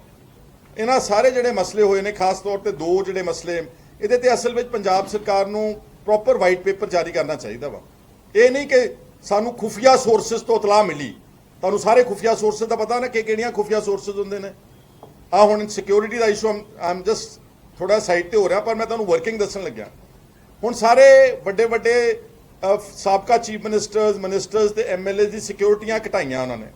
ਠੀਕ ਹੈ, ਘਟਾਈਆਂ, ਸਾਨੂੰ ਕੋਈ ਇਤਰਾਜ਼ ਨਹੀਂਗਾ। ਅਗਰ ਤੁਸੀਂ ਸਮਝਦੇ ਕਿ ਬੇਲੋੜੀਆਂ ਨੇ ਤੇ ਤੁਸੀਂ ਸਿਕਿਉਰਿਟੀ ਘਟਾਈ ਆ, ਅਸੀਂ ਤੁਹਾਡੀ ਗੱਲ ਦਾ ਅਸੀਂ ਸਵਾਗਤ ਕਰਦੇ ਹਾਂ, ਪਰ ਭਗਵੰਤ ਮਾਨ ਦੀ ਭੈਣ ਨੂੰ ਸਿਕਿਉਰਿਟੀ ਦੇਣ ਦਾ ਕੀ ਰਾਈਟ ਹੈ ਜੀ? 2 ਜਿਪਸੀਆਂ, ਪਤਾ ਨਹੀਂ ਕਿੰਨੇ ਗਨਮੈਨ। ਤੇ ਜਦੋਂ ਪੱਤਰਕਾਰਾਂ ਨੇ ਤੁਹਾਡੇ ਚੋਂ ਕਿਸੇ ਇੱਕ ਮਿਨਿਸਟਰ ਨੂੰ ਪੁੱਛਿਆ ਕਿ ਉਹਨਾਂ ਨੂੰ ਤੁਸੀਂ ਸਿਕਿਉਰਿਟੀ ਕੋਈ ਦਿੱਤੀ ਹੈ, ਉਹ ਕਹਿੰਦੇ ਜੀ ਪੰਜਾਬ ਪੁਲਿਸ ਦੀ ਥ੍ਰੈਟ ਪਰਸੈਪਸ਼ਨ ਦੇ ਕਰਕੇ ਦਿੱਤੀ ਆ। ਜਦੋਂ ਕਾਂਗਰਸ ਦੀ ਅਕਾਲੀ ਦਲ ਦੀ ਸਰਕਾਰ ਥ੍ਰੈਟ ਪਰਸੈਪਸ਼ਨ ਬਣਾਉਂਦੀ ਆ ਉਦੋਂ ਉਹ ਗਲਤ ਨੇ। ਹੁਣ ਭਗਵੰਤ ਮਾਨ ਦੀ ਸਿਸਟਰ ਨੂੰ, ਭੈਣ ਨੂੰ ਸਿਕਿਉਰਿਟੀ ਦੇਣ ਦੀ ਖਾਤਰ ਥ੍ਰੈਟ ਪਰਸੈਪਸ਼ਨ ਵੀ ਠੀਕ ਹੋ ਗਈ ਆ। ਹੁਣ ਤੁਹਾਡੇ 'ਚ ਮੈਂ ਕਹਿਣਾ ਇਹ ਚਾਹੁੰਦਾ ਵਾਂ ਕਿ ਜਿਹੜੀ ਪੰਜਾਬ ਦੀ ਪੁਲਿਸ ਹੈ, ਇਹਦੀ ਇੰਟੈਲੀਜੈਂਸ ਵਿੰਗ ਆ, ਇਹਦਾ ਕੰਨ ਮਰੋੜ ਕੇ ਜੋ ਮਰਜ਼ੀ ਥ੍ਰੈਟ ਪਰਸੈਪਸ਼ਨ ਲਿਖਾ ਲਓ। ਅੱਜ ਲਿਖਾ ਲਓ ਕਿ Z+ ਸਿਕਿਉਰਿਟੀ ਚਾਹੀਦੀ ਆ ਫਲਾਣੇ ਦੇ ਪਰਿਵਾਰ ਨੂੰ, ਲਿਖ ਕੇ ਦੇ ਦੇਣਗੇ। This is not a fair and a impartial way of working for the police. ਇਹ ਸਿਰਫ ਤੁਹਾਨੂੰ ਇੱਕ ਉਦਾਹਰਨ ਦਿੱਤਾ। ਇਦਾਂ ਹੀ ਇਹ ਸਾਰੀਆਂ ਇੰਟੈਲੀਜੈਂਸ ਦੀਆਂ ਇਨਪੁਟਸ ਆਉਂਦੀਆਂ ਨੇ, ਔਰ ਫਿਰ ਹਾਲਾਤ ਖਰਾਬ ਕਰਨ ਵਾਸਤੇ ਚੰਦ ਬੰਦਿਆਂ ਨੂੰ ਦੋਸ਼ੀ ਠਹਿਰਾ ਕੇ ਉਹਨਾਂ ਨੂੰ ਟਾਰਗੇਟ ਕਰਕੇ ਸੁਣਿਆ ਦਿੱਤਾ ਜਾਂਦਾ ਸਾਰੇ ਪੰਜਾਬ ਦੇ ਵਿੱਚ ਕਿ ਖਬਰਦਾਰ, ਜੇ ਪੰਜਾਬ ਦੇ ਵਿੱਚ ਕਿਸੇ ਨੇ ਕੋਈ ਸਿਰ ਚੱਕਣ ਦੀ ਕੋਸ਼ਿਸ਼ ਕੀਤੀ। ਇਹ ਸਿਰ ਦਬਾਉਣ ਦੀ ਰਾਜਨੀਤੀ ਜਿਹੜੀ ਅੰਗਰੇਜ਼ਾਂ ਵੇਲੇ ਤੋਂ ਚੱਲਦੀ ਹੋਈ ਪੰਜਾਬ ਦੇ ਨਾਲ ਤੇ ਮੁਗਲਾਂ ਦੇ ਵੇਲੇ ਤੋਂ ਚੱਲਦੀ ਆਈ ਆ ਤੇ ਪਿਛਲੀਆਂ ਸਰਕਾਰਾਂ ਨੇ ਵੀ ਕੀਤੀ ਹੋਵੇਗੀ, ਇਹ ਸਰਾਸਰ ਗਲਤ ਆ। ਸੋ ਮੈਂ ਕਹਿਣਾ ਚਾਹੁੰਦਾ ਕਿ ਨੈਕਸਟ 2-3 ਦਿਨ ਵਿੱਚ ਅਸੀਂ DGP ਕੋਲ ਅਪਰੋਚ ਕਰਾਂਗੇ ਸਾਰੇ ਜਾਣੇ। ਉਮੀਦ ਕਰਦੇ ਕਿ DGP ਅਕਸਰ DGP ਹੈ, ਹੀ ਸ਼ੁਡ ਨਾਟ ਬੀ ਬਾਇਸਡ। ਮੈਂ ਕਿਸੇ ਕਮਿਊਨਿਟੀ, ਕਿਸੇ ਵਰਗ ਦੇ ਕਿਸੇ ਬਿਲਕੁਲ ਖਿਲਾਫ ਨਹੀਂਗਾ, ਯਕੀਨ ਜਾਣਨਾ ਤੁਸੀਂ। ਮੈਂ ਇਹ ਕਹਿ ਰਿਹਾ ਕਿ ਇਹ ਇੱਕ ਤਰਫਾ ਟਾਰਗੇਟ ਕਰਕੇ ਲੋਕਾਂ ਨੂੰ, ਉਹਨਾਂ ਦੀ ਨਸਲਕੁਸ਼ੀ ਨਾ ਕੀਤੀ ਜਾਵੇ। ਅਸੀਂ ਉਹਨਾਂ ਨੂੰ ਵੀ ਮਿਲਾਂਗੇ, ਜੇ ਉਹਨਾਂ ਨੇ ਇਨਸਾਫ ਦੇ ਦਿੱਤਾ ਠੀਕ ਆ। ਇਹਨਾਂ ਨੇ ਰਮਨਦੀਪ ਕੌਰ ਹੁਣਾਂ ਨੇ SSP ਕਪੂਰਥਲਾ ਦੇ ਕੋਲ ਇੱਕ ਜਾਂਚ ਮੰਗੀ ਆ, ਜਿਹੜਾ ਬਲਜਿੰਦਰ ਸਿੰਘ ਪਰਵਾਨਾ ਨੂੰ ਲੇਟੈਸਟ ਉਸ ਮਰਡਰ, ਉਹ ਜਿਹੜਾ ਪਿੰਡ ਸੀਗਾ ਸਾਡਾ ਨਿਜ਼ਾਮਪੁਰ ਕਤਲकांड ਵਿੱਚ ਇਨਵੋਲਵ ਕੀਤਾ ਵਾ, ਅਸੀਂ ਉਹਦੀ ਵੀ ਜਾਂਚ ਮੰਗੀ ਆ। ਮੈਂ ਉਮੀਦ ਕਰਦਾ ਵਾਂ ਕਿ ਸਾਡਾ SSP ਕਪੂਰਥਲਾ ਇਨਸਾਫ ਦੇਣਗੇ, ਵਰਨਾ ਸਾਨੂੰ ਮਜਬੂਰਨ ਆਉਣ ਵਾਲੇ ਦਿਨਾਂ ਦੇ ਵਿੱਚ ਅਸੀਂ ਕਪੂਰਥਲੇ ਦੇ SSP ਦੇ ਦਫ਼ਤਰ ਦੇ ਮੂਹਰੇ ਧਰਨਾ ਮਾਰਾਂਗੇ ਜੇ ਇਹਨਾਂ ਨੇ ਇਨਸਾਫ ਨਾ ਕੀਤਾ। ਜੇ ਫਿਰ ਵੀ ਨਾ ਇਨਸਾਫ ਕੀਤਾ, ਫਿਰ ਇੱਕ ਸਟੇਟ ਪੱਧਰ ਦਾ ਧਰਨਾ ਮਾਰਾਂਗੇ ਚੰਡੀਗੜ੍ਹ ਜਾਂ ਮੋਹਾਲੀ ਜਾਂ ਜਿੱਥੇ ਵੀ ਸਲਾਹ ਮਸ਼ਵਰਾ ਕਰਕੇ ਸਾਰੀਆਂ ਜਥੇਬੰਦੀਆਂ ਕਹਿਣਗੀਆਂ। ਅਸੀਂ ਕਿਸੇ ਤਰ੍ਹਾਂ ਦੇ ਮਾਹੌਲ ਨੂੰ ਵਿਸ਼ੀਏਟ ਨਹੀਂ ਕਰਨਾ ਚਾਹੁੰਦੇ। ਅਸੀਂ ਕਿਸੇ ਵਰਗ ਕਿਸੇ ਧਰਮ ਦੇ ਬਿਲਕੁਲ ਖਿਲਾਫ ਨਹੀਂ ਗਾ। ਅਸੀਂ ਤਾਂ ਆਪਣੀ ਪ੍ਰੋਟੈਕਸ਼ਨ ਚਾਹੁੰਦੇ ਹਾਂ ਕਿ ਸਿਰਫ ਪੰਜਾਬ ਦੇ ਹਾਲਾਤਾਂ ਨੂੰ ਤੇ ਲਾਅ ਐਂਡ ਆਰਡਰ ਨੂੰ ਆਧਾਰ ਬਣਾ ਕੇ ਤੇ ਲਾਅ ਐਂਡ ਆਰਡਰ ਦੇ ਮੋਢੇ ਤੇ ਰੱਖ ਕੇ ਸਾਡੇ ਜਿਹੜੇ ਨੌਜਵਾਨ ਨੇ, ਸਾਡੇ ਜਿਹੜੇ ਬੱਚੇ ਨੇ, ਉਹਨਾਂ ਨੂੰ ਤੰਗ ਪਰੇਸ਼ਾਨ, ਟੌਰਚਰ, ਵਿਕਟਮਾਈਜ਼ ਨਾ ਕੀਤਾ ਜਾਵੇ। ਇਹੀ ਮੰਗ ਮੈਂ ਭਗਵੰਤ ਸਿੰਘ ਮਾਨ ਕੋ ਕਰਦਾ। ਚਲੋ ਪਹਿਲਾਂ ਤਾਂ ਲੋਕ ਤੁਸੀਂ ਕਹਿੰਦੇ ਸੁਣਦੇ ਨਹੀਂ ਸੀਗੇ, ਤੁਸੀਂ ਹੁਣ ਦੱਸੋ ਤੁਸੀਂ ਸੁਣੋਗੇ? ਤੁਸੀਂ ਤਾਂ ਪਿੰਡਾਂ ਦੇ ਨਾਲੇ ਕਹਿੰਦੇ ਅਸੀਂ ਸੱਥਾਂ ਤੋਂ ਉੱਠ ਕੇ ਆਏ ਆ, ਅਸੀਂ ਆਮ ਆਦਮੀ ਆ, ਅਸੀਂ ਤਾਂ ਪਿੰਡਾਂ 'ਚ ਪੈਂਚਰ ਲਾਉਣ ਵਾਲਿਆਂ ਨਾਲ ਬਹਿੰਦੇ ਆ, ਅਸੀਂ ਰੇਹੜੀਆਂ ਵਾਲਿਆਂ ਦੇ ਨਾਲ ਰਹਿੰਦੇ ਆ। ਤੇ ਸਭ ਕੁਝ ਜਾਣਨ ਤੋਂ ਬਾਅਦ ਵੀ ਤੁਸੀਂ ਅਗਰ ਇੱਕ ਤਰਫਾ ਰਵੱਈਆ ਰੱਖੋਗੇ ਤੇ ਲੋਕਾਂ ਨੂੰ ਇੱਦਾਂ ਵਿਕਟਮਾਈਜ਼ ਕਰੋਗੇ, ਇੱਕ ਇੱਕ ਬੰਦੇ ਨੂੰ ਮਲਟੀਪਲ ਪਰਚਿਆਂ ਵਿੱਚ ਦਰਜ ਕਰੋਗੇ, ਇਹਦਾ ਮਤਲਬ ਤੁਸੀਂ ਆਪ ਹਾਰਡਕੋਰ ਕ੍ਰਿਮੀਨਲਸ ਬਣਾਉਣ ਦੇ ਜ਼ਿੰਮੇਵਾਰ ਪੰਜਾਬ ਦੇ ਵਿੱਚ ਹੋਵੋ। ਜਿੱਥੇ ਉਹਨਾਂ ਨੂੰ ਰੋਕਣ ਨੂੰ ਕਿਹਾ ਗਿਆ ਸੀਗਾ ਤੇ ਉੱਥੋਂ ਪੁਲਿਸ ਆਪਾਂ ਪਾਇਲਟ ਕਰਕੇ ਅੱਗੇ ਲੈ ਕੇ ਜਾਂਦੀ ਹੈ, ਉਹਦੇ ਬਾਰੇ ਤੁਸੀਂ ਕੀ ਕਹੋਗੇ? ਨਹੀਂ, ਮੈਂ ਇੰਨੀਆਂ ਹੁਣ ਬਰੀਕੀ ਦੇ ਡਿਟੇਲਸ ਨਹੀਂ ਜਾਣਾ, ਮੈਂ ਕਾਫੀ ਕੁਝ ਕਹਿ ਦਿੱਤਾ ਵਾ, but I am only saying ਕਿ ਇਹ ਅਲਟੀਮੇਟਲੀ ਪੁਲਿਸ ਦਾ ਫੇਲਿਅਰ ਸੀਗਾ। ਹੁਣ ਕਈ ਵਾਰ ਆਪਣਾ ਫੇਲਿਅਰ ਲੁਕਾਉਣ ਵਾਸਤੇ, ਹੁਣ ਦੇਖੋ ਨਾ ਇੰਟੈਲੀਜੈਂਸ ਬਿਲਡਿੰਗ ਹੈ ਜਿਹੜੀ ਮੋਹਾਲੀ ਦੀ, ਇੱਕ ਮਿੰਟ ਜੀ, ਇੰਟੈਲੀਜੈਂਸ ਦੀ ਬਿਲਡਿੰਗ ਹੈ, ਸਭ ਤੋਂ ਜ਼ਿਆਦਾ ਸਿਕਿਉਰ ਬਿਲਡਿੰਗ ਹੈ। ਜੇ ਇੰਟੈਲੀਜੈਂਸ ਵਾਲੀ ਬਿਲਡਿੰਗ ਵਾਲਿਆ ਇੰਟੈਲੀਜੈਂਸ ਨਹੀਂ ਰੱਖ ਸਕੇ ਕਿ ਸਾਡੀ ਬਿਲਡਿੰਗ ਤੇ ਹਮਲਾ ਹੋਊਗਾ, ਤੇ ਫਿਰ ਹੋਰ ਕੌਣ ਜ਼ਿੰਮੇਵਾਰ ਹੋ ਸਕਦਾ? ਕਿਸੇ ਬੰਦੇ ਨੂੰ ਅਕਾਊਂਟੇਬਲ ਠਹਿਰਾਇਆ ਬਲਾਸਟ ਵਾਸਤੇ? ਕਿੰਨੇ ਬੱਚੇ ਚੁੱਕੇ ਨੇ? 10-12 ਬੱਚਿਆਂ ਦੀ ਅਰੈਸਟ ਪਾ ਕੇ ਕਿਸੇ ਨੂੰ ਛੱਡਤਾ, ਕਿਸੇ ਨੂੰ ਰੱਖ ਲਿਆ, ਤੇ ਪੁਲਿਸ ਦਾ ਕੋਈ ਫੇਲਿਅਰ ਨਹੀਂ ਸੀਗਾ। ਅਕਸਰ ਉਹਦੇ 'ਚ ਇੱਕ ਸਭ ਤੋਂ ਮਹਿਫੂਜ਼ ਬਿਲਡਿੰਗ ਆ। ਜੇ ਇੰਟੈਲੀਜੈਂਸ ਹੈੱਡਕੁਆਟਰਸ ਮਹਿਫੂਜ਼ ਨਹੀਂ ਹੋ ਸਕਦਾ ਪੰਜਾਬ ਦੇ ਵਿੱਚ, ਫਿਰ ਕਿਹੜੀ ਜਗ੍ਹਾ ਮਹਿਫੂਜ਼ ਹੋਵੇਗੀ? ਇਸ ਕਰਕੇ ਇਹ ਸਾਡਾ ਜਿਹੜਾ ਹੈ ਕਹਿਣਾ ਸੀ। ਦੇਖੋ, ਮੈਨੂੰ ਪਰਸਨਲੀ ਆਈ ਫੀਲ ਕਿ ਸੁਨੀਲ ਜਾਖੜ ਬਹੁਤ ਅੱਛੇ ਇਨਸਾਨ, ਬੜੇ ਬੇਦਾਗ ਆਦਮੀ, ਬਹੁਤ ਅੱਛੇ ਇੱਕ ਐਸੈਟ ਸੀਗੇ ਕਾਂਗਰਸ ਦਾ। ਹਲੇ ਵੀ ਕੁਝ ਵਿਗੜਿਆ ਨਹੀਂ ਹੋਇਆ। ਅਗਰ ਉਹਨਾਂ ਨੇ ਕੋਈ ਗੱਲਾਂ ਕਹੀਆਂ ਨੇ ਤਾਂ ਕਾਂਗਰਸ ਹਾਈ ਕਮਾਂਡ ਅਗਰ ਉਹਨਾਂ ਤੇ ਨਜ਼ਰਸਾਨੀ ਕਰੇ, ਗੌਰ ਕਰੇ, ਰਾਬਤਾ ਕਰਕੇ ਉਹਨਾਂ ਨੂੰ ਵਾਪਸ ਪਾਰਟੀ ਵਿੱਚ ਲੈ ਕੇ ਆਵੇ, ਤਾਂ ਆਈ ਪਰਸਨਲੀ ਫੀਲ ਕਿ it will be good for the party.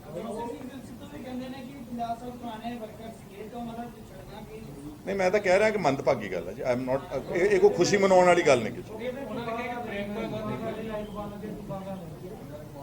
ਕੋਈ ਗੱਲ ਨਹੀਂ ਜੀ, ਦਿਸ ਇਜ਼ ਅੱਜ ਦਾ ਮੈਟਰ ਨਾ ਜਿਹੜਾ ਆਪਣਾ ਇੰਪੋਰਟੈਂਟ ਹੈਗਾ ਵਾ। ਪ੍ਰਿਯੰਕਾ ਗਾਂਧੀ ਹੋਰ ਦੇਸ਼ ਦੇ ਵਿੱਚ ਰਾਜਨੀਤੀ ਕਰ ਰਹੀ ਹੈ, ਬਟ ਪੰਜਾਬ ਸਟੇਟ ਕਿਤੇ ਨਾ ਹੁਣ ਬਹੁਤ ਹੀ ਦੇਖੋ, ਮੈਂ ਉਹਨਾਂ ਦਾ ਮੈਂ ਆਪ ਪਰਸਨਲੀ ਲਾਈਵ ਨਹੀਂ ਸੁਣ ਸਕਿਆ, ਬਟ ਸਿਰਫ ਇਹ ਸੁਣਿਆ ਵਾ ਕਿ ਉਹ ਕਾਂਗਰਸ ਛੱਡ ਰਹੇ ਨੇ, ਤਾਂ ਅੱਛੇ ਆਦਮੀ ਆ, ਤੇ ਇਹ ਅਨਫੋਰਚੂਨੇਟ ਆ, ਮੰਦਭਾਗਾ। ਤੁਸੀਂ ਭੈਣ ਜੀ ਕੋਈ ਗੱਲ ਕਰਨੀ ਆਪਣੀ? ਜੋ ਤੁਸੀਂ ਕਿਹਾ ਮੈਂ ਵੀ ਉਹੀ ਪ੍ਰਸ਼ਾਸਨ ਤੋਂ ਦੋ ਗੱਲਾਂ ਨੇ ਪਹਿਲਾਂ ਵੀ ਸੀ। ਪਰਵਾਨਾ ਜੀ ਇਦਾਂ ਹੀ ਪ੍ਰਚਾਰ ਕਰਦੇ ਸੀ, ਸਾਰੇ ਕਿਤੇ ਜਾਂਦੇ ਸੀ, ਉਦਾਂ ਹੀ ਉਹਨਾਂ ਦੇ ਕੰਮ ਡੇਲੀ ਰੂਟੀਨ ਵਿੱਚ ਚੱਲ ਰਹੇ ਸੀ। ਤੇ ਅੱਜ ਜਦੋਂ ਇਹ ਪਟਿਆਲੇ ਦੇ ਕਰਕੇ ਅਰੈਸਟ ਪਾਈ ਹੈ, ਤਾਂ ਫਿਰ ਉਹ ਇਸ ਚੀਜ਼ ਨਾਲ ਕਿਉਂ ਉਲਝਾ ਰਹੇ ਨੇ ਕਪੂਰਥਲੇ ਵਾਲੇ?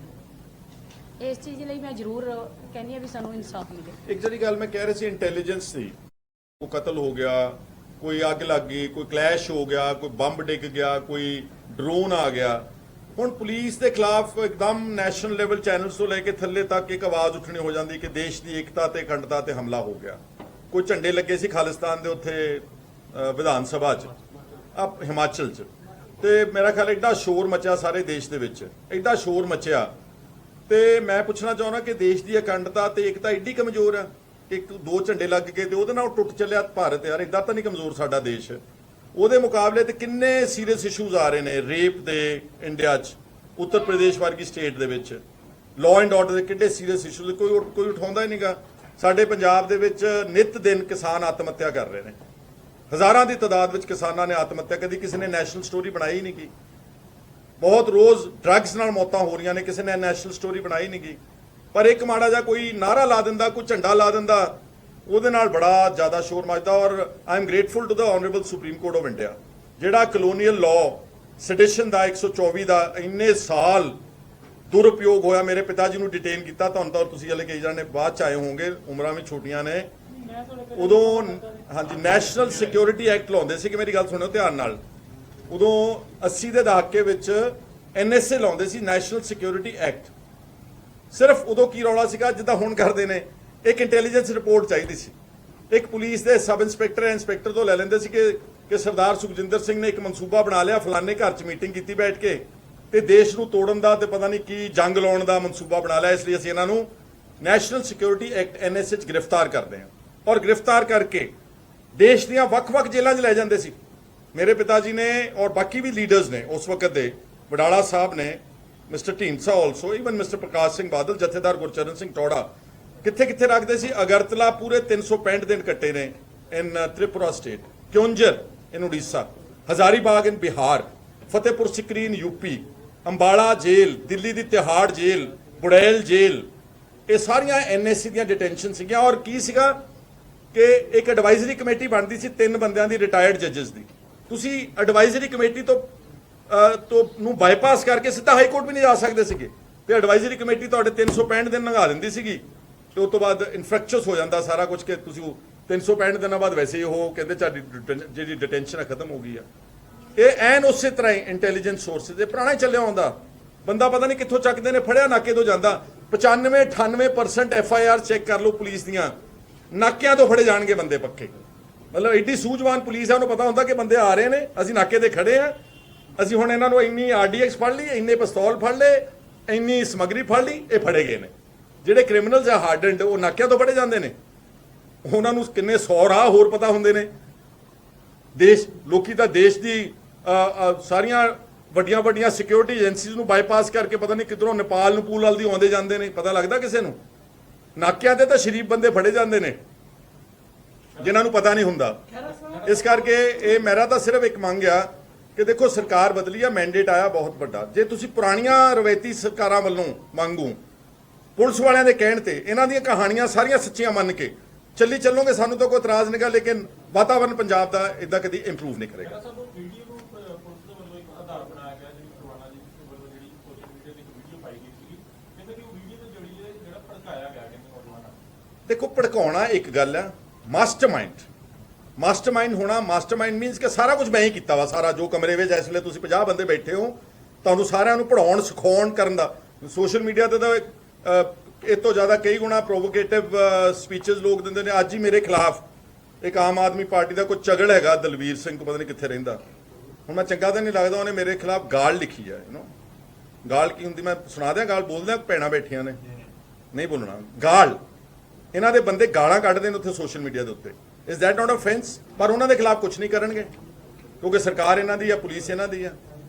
ਇਸ ਕਰਕੇ ਮੈਂ ਤਾਂ ਸਿਰਫ ਇਹ ਕਹਿਣਾ ਚਾਹੁੰਦਾ ਵਾਂ, ਇਹ ਤਾਂ ਪੰਜਾਬ ਦੀ ਭਲਾਈ ਲਈ ਕਹਿ ਰਿਹਾ ਮਾਨ ਸਾਹਿਬ ਨੂੰ ਕਿ ਤੁਸੀਂ ਕਹਿੰਦੇ ਆ ਕਿ ਅਸੀਂ ਬਹੁਤ ਜ਼ਮੀਨ ਨਾਲ ਜੁੜੀ ਪਾਰਟੀ ਆ, ਤੇ ਪੁਲਿਸ ਦੇ ਵਰਕਿੰਗ ਵਿੱਚ change like make it human friendly, make it people friendly, make it like nice ਕਿ ਉਹ ਲੋਕਾਂ ਨੂੰ। ਹੁਣ ਦੇਖੋ ਕੈਨੇਡਾ, ਅਮਰੀਕਾ, ਯੂਰਪ ਦੀਆਂ ਵਿਕਸਿਤ ਦੇਸ਼ਾਂ ਦੀਆਂ, ਤੁਹਾਡਾ ਕੀ ਖਿਆਲ ਕਿ ਉੱਥੇ ਲਾਅ ਐਂਡ ਆਰਡਰ ਕੰਟਰੋਲ ਨਹੀਂ ਕਰਦੀਆਂ, ਪਰ ਉਹ ਜਦੋਂ ਕਿਸੇ ਬੰਦੇ ਨੂੰ ਗ੍ਰਿਫਤਾਰ ਵੀ ਕਰਦੀਆਂ, ਚਲਾਨ ਵੀ ਕੱਟਣਾ, ਉਹਨੂੰ ਸਰ ਤੇ ਮੈਡਮ ਕਰਕੇ ਕਰਦੀਆਂ। ਸਾਡੇ ਕੰਨੋਂ ਫੜ ਕੇ, ਪੱਗਾਂ ਲਾ ਕੇ, ਵਾਲ ਪੱਟ ਕੇ, ਗੁੱਤਾ ਪੱਟ ਕੇ, ਇਹਦਾ ਜ਼ਿਆਦਾ ਕੰਟਰੋਲ ਹੋ ਜਾਂਦਾ ਵਾ।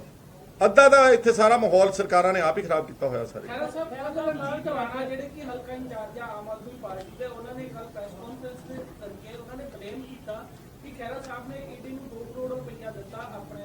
ਯਾਰ ਇਹ ਦੇਖੋ ਕਿੱਦਾਂ ਤੁਸੀਂ ਸਾਰੇ ਕੁਦਰਤੀ ਬੈਠੇ ਯਾਰ, ਤੁਸੀਂ ਇਹੋ ਜਿਹੇ ਬੰਦੇ ਨੂੰ ਸਪੇਸ ਦਿੰਦੇ ਯਾਰ। ਜ਼ਮਾਨਤ ਜ਼ਬਤ, ਮਤਲਬ 3rd ਰੇਟ ਬੰਦਾ। ਟਰੱਕ ਉਹਨੇ ਤੁਹਾਨੂੰ ਇਹ ਤਾਂ ਨਹੀਂ ਦੱਸਿਆ ਕਿ ਮੇਰਾ ਟਰੱਕ ਨਹੀਂ ਸੀਗਾ, ਟਰੱਕ ਉਹਦਾ, ਠੇਕੇਦਾਰ ਉਹ ਆਪ।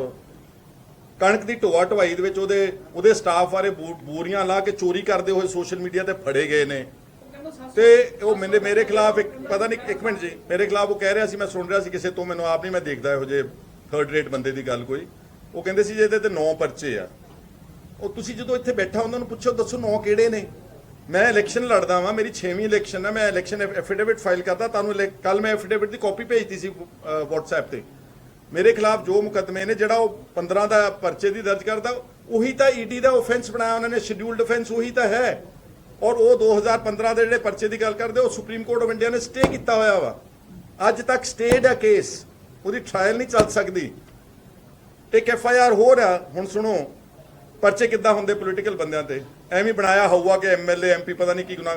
ਤੁਹਾਨੂੰ ਯਾਦ ਹੈ 2020 ਵਿੱਚ ਕੋਵਿਡ 'ਚ ਅਰਵਿੰਦਰਪਾਲ ਇੱਕ ਕਬੱਡੀ ਦਾ ਖਿਡਾਰੀ ਮਾਰਿਆ ਗਿਆ ਸੀ, ਲਖਣ ਕੇ ਵੱਡੇ, ਯਾਦ ਕਰੋ ਜਰਾ, ਪਿੱਛੇ ਚੱਲਿਓ। ਉਹਨੂੰ ਇਨਸਾਫ ਨਹੀਂ ਦਿੱਤਾ ਜਾ ਰਿਹਾ ਸੀ, ਪੁਲਿਸ ਨੇ ਗੋਲੀ ਮਾਰੀ ਸੀਗੀ। ਮੈਂ ਉਸ ਵਕਤ ਆਪਣੇ ਇਲਾਕੇ ਦਾ MLA ਸੀਗਾ। ਜਦੋਂ ਐਡਮਿਨਿਸਟ੍ਰੇਸ਼ਨ ਪੁਲਿਸ ਕੁਝ ਨਹੀਂ ਸੁਣਦੀ ਸੀ, ਮੈਂ ਜਲੰਧਰ ਆਣ ਕੇ ਇੱਕ ਕੈਂਡਲ ਮਾਰਚ ਕੱਢੀ, ਤੇ ਸਾਨੂੰ ਬਾਅਦ 'ਚ ਪਤਾ ਲੱਗਿਆ ਕਿ ਤੁਹਾਡਾ ਚਲਾਨ ਕਰਤਾ ਵਾ, ਕੋਵਿਡ ਤੇ ਡਿਜ਼ਾਸਟਰ ਮੈਨੇਜਮੈਂਟ ਦੀ FIR ਦਰਜ ਕਰਕੇ 50 ਬੰਦਿਆਂ ਦੇ ਖਿਲਾਫ ਅਦਾਲਤ ਵਿੱਚ ਚਲਾਨ ਭੇਜ ਦਿੱਤਾ ਵਾ। ਦੱਸੋ ਇਹ ਕਿੱਡਾ ਕੁ ਵੱਡਾ ਮੈਂ ਗੁਨਾਹ ਕਰ ਦਿੱਤਾ ਸੀ ਜੀ ਕਿਸੇ ਵਾਸਤੇ ਇਨਸਾਫ। ਆਹ 2 ਮੇਰੇ ਖਿਲਾਫ ਮੁਕੱਦਮੇ ਆ, ਬਾਕੀ 7 ਜਦੋਂ ਆਉਂਦਾ ਉਹਨੂੰ ਪੁੱਛੋ ਕਿੱਥੇ ਇਹਨੇ ਦੱਸੇ। ਅੱਛਾ ਹੁਣ ਈਡੀ ਆਈ ਵਾਂਟ ਟੂ ਇੱਕ minute last I want to make a complaint to ਮੈਂ ਈਡੀ ਨੂੰ ਲਿਖਦਾ ਹੁਣ ਜ਼ਰਾ ਕਿ ਇਹ ਤੁਹਾਡੇ ਖਿਲਾਫ ਬੋਲ ਰਿਹਾ ਕਿ 2 ਕਰੋੜ ਰੁਪਇਆ ਤੁਹਾਨੂੰ ਤੁਸੀਂ ਲੈ ਕੇ ਮੈਨੂੰ ਛੱਡ ਦਿੱਤਾ, ਮੈਨੂੰ ਐਵੇਂ ਛੱਡ ਦਿੱਤਾ ਵਾ, ਮੇਰੇ ਖਿਲਾਫ ਚਲਾਨ ਪੇਸ਼ ਹੋਇਆ ਵਾ, ਮੈਂ 78 ਦਿਨ ਦੀ ਜੇਲ੍ਹ ਰਹਿ ਕੇ ਆਇਆ ਵਾਂ। ਐਂਡ ਇਹ ਜਿਹੜਾ ਇਡੀਅਟ ਆ ਇਡੀਅਟ, ਇਹ ਕਹਿੰਦਾ ਈਡੀ ਦਾ ਮੈਂ ਕੇਸ ਕਰਾ, ਇਹ ਜੋਕਰ ਨੂੰ ਪੁੱਛੇ ਤੇਰੀ ਪਹੁੰਚ ਹੈਗੀ ਆ ਭਲੱਥ ਤੋਂ ਬਾਹਰਲੇ ਪਾਸੇ। ਉਹਦਾ ਰਿਪਲਾਈ ਆਇਆ ਹਾਂਜੀ ਇਨਵੈਸਟਰ ਹੋਟਲ ਦੀ ਡੀਲ ਹੋਈ ਹੈ ਸਾਡੇ ਕੋਲ ਨਹੀਂ ਉਹਨੂੰ ਹਾਂ ਰਿਕਾਰਡਿੰਗ ਪੁੱਛੋ ਨਾ, ਉਹ ਰਿਕਾਰਡਿੰਗ ਮੈਨੂੰ ਦਿਓ ਜ਼ਰਾ ਜੀ। ਹੈਗੀਆਂ ਨੇ, ਉਹ ਕਹਿੰਦੇ ਅਗਲੀ ਪ੍ਰੈਸ ਕਾਨਫਰੰਸ ਲੈ ਕੇ ਆਵਾਂਗੇ ਜ਼ਰੂਰ ਉਹਨੂੰ ਜਦੋਂ ਆਏ ਉਹਨੂੰ ਬਾਹਰ ਇੱਥੋਂ ਤਾਲਾ ਲਾ ਲਿਓ, ਜਾਣ ਨਹੀਂ ਦੇਣਾ ਪਰਲੇ ਪਾਸੇ ਜਦ ਤੱਕ ਉਹ ਤੁਹਾਨੂੰ ਰਿਕਾਰਡਿੰਗ ਨਹੀਂ ਦੇ ਕੇ ਜਾਂਦਾ, ਐਵੀਡੈਂਸ ਨਹੀਂ ਦੇ ਕੇ ਜਾਂਦਾ। ਮੈਂ ਹੁਣ ਈਡੀ ਨੂੰ ਲਿਖੂੰਗਾ, ਆਈ ਵਿਲ ਮੇਕ ਸ਼ੋਰ ਕਿ ਇਦਾਂ ਦੇ ਬੰਦੇ ਦੇ ਈਡੀ ਜਿਹੜੀ ਕਾਰਵਾਈ ਕਰੇ, ਮਤਲਬ ਦੇਸ਼ ਦੀ ਇੱਕ ਮਿੰਟ ਜੀ ਤੁਸੀਂ ਕਿਹਾ ਵੀ ਤੇਰੇ ਤੇ ਐਫਆਈਆਰ ਹੋ ਸਕਦੀ ਹੈ ਈਡੀ ਦੀ, ਤੂੰ ਗਲਤ ਐਲੀਗੇਸ਼ਨ ਲਾ ਰਿਹਾ ਬਗੈਰ ਪ੍ਰੂਫ ਤੋਂ ਲਾ ਰਿਹਾ, ਪੁੱਛ ਚੁੱਕੇ ਹੁਣ ਸਾਰਾ ਕੰਮ ਕਰ ਕ੍ਰੋਸ ਕੁਐਸਚਨ ਕਰ ਤੁਸੀਂ ਪਹਿਲਾਂ ਕਿਸੇ ਨੇ ਇਹ ਨਹੀਂ ਪੁੱਛਿਆ ਵੀ ਟਰੱਕ ਤੇਰਾ ਹੈ ਕਿ ਨਹੀਂ ਹੈ, ਪੁੱਛਿਆ ਕਿਸੇ ਨੇ? ਉਹ ਕਹਿੰਦਾ ਜੀ ਜਿਹੜੀਆਂ ਸੁਭਾਅ ਪਰ ਯਾਰ please don't talk about, I don't want to talk any no further about this man. ਰੱਦੀ ਬੰਦਾ ਜੀ, ਮੈਂ ਗੱਲ ਕਰਨਾ ਹੈ ਬਲਜਿੰਦਰ ਸਿੰਘ ਪਰਵਾਨਾ ਦੀ, ਇਹਦੀ ਸਾਡੀ ਭੈਣ ਦੀ, ਸਾਡੀ ਜਥੇਬੰਦੀਆਂ ਦੀ, ਇਹਨੂੰ ਪਲੀਜ਼ ਪ੍ਰਾਈਮ ਤਰਜੀਹ ਦੇ ਕੇ ਤੁਸੀਂ ਇਸ ਮਸਲੇ ਨੂੰ ਖਤਮ ਕਰੋ। ਧੰਨਵਾਦ ਜੀ। ਹਾਂ ਗੱਲ ਕਰਨੀ ਇੱਕ ਮਿੰਟ ਸੁਖਦੇਵ ਉਹਨਾਂ ਨੇ ਗੱਲ ਕਰਨੀ। ਰਿਪਲਾਈ ਆਇਆ ਖੜਾ ਸਰ ਤੁਹਾਨੂੰ ਜਿਹੜਾ ਐਂਟੀ ਕਰਪਸ਼ਨ ਹੈਲਪਲਾਈਨ ਤੇ ਸ਼ਿਕਾਇਤ ਕੀਤੀ ਸੀਗੀ? ਨਹੀਂ ਕੋਈ ਰਿਪਲਾਈ ਨਹੀਂ ਆਇਆ, ਇੰਦਾ ਰਿਪਲਾਈ ਆ ਜਾਂਦਾ ਫਿਰ ਤਾਂ ਕੰਮ ਹੀ ਸਵਰਗ ਬਣ ਗਿਆ ਸੀ ਪੰਜਾਬ। ਮੈਨੂੰ ਐਂਟੀ ਕਰਪਸ਼ਨ ਵਾਲੇ ਸਗੋਂ ਭਗਵੰਤ ਮਾਨ ਨੂੰ ਮੇਰੀ ਅਪੀਲ ਹੈ, ਤੁਸੀਂ ਕਹਿੰਦੇ ਆ ਗੁਜਰਾਤ ਜਾ ਕੇ ਕਹਿੰਦੇ ਪੰਜਾਬ 'ਚ ਭ੍ਰਿਸ਼ਟਾਚਾਰ ਖਤਮ ਹੋ ਗਿਆ, ਜਿਹੜਾ ਹੈਲਪਲਾਈਨ ਨੰਬਰ ਉਹਦਾ ਦੱਸ ਦਿਓ, ਕਿੰਨੇ ਲੱਖ ਕੰਪਲੇਂਟ ਆਈ ਆ, ਕਿੰਨੇ ਪਰਚੇ ਹੋਏ ਨੇ, ਕਿੰਨਿਆਂ ਨੂੰ ਤੁਸੀਂ ਜੇਲ੍ਹ ਭੇਜਿਆ ਵਾ, ਤੇ ਬਾਕੀ ਸਟੇਟਸ ਕੀ ਹੈ, ਕੋਈ ਦੱਸਦਾ ਨਹੀਂਗਾ। ਮੈਂ ਤਾਂ ਰੋਜ਼ ਪੁੱਛਣਾ ਚਾਹੁੰਦਾ, ਕੋਈ ਰਿਪਲਾਈ ਨਹੀਂ ਆਇਆ।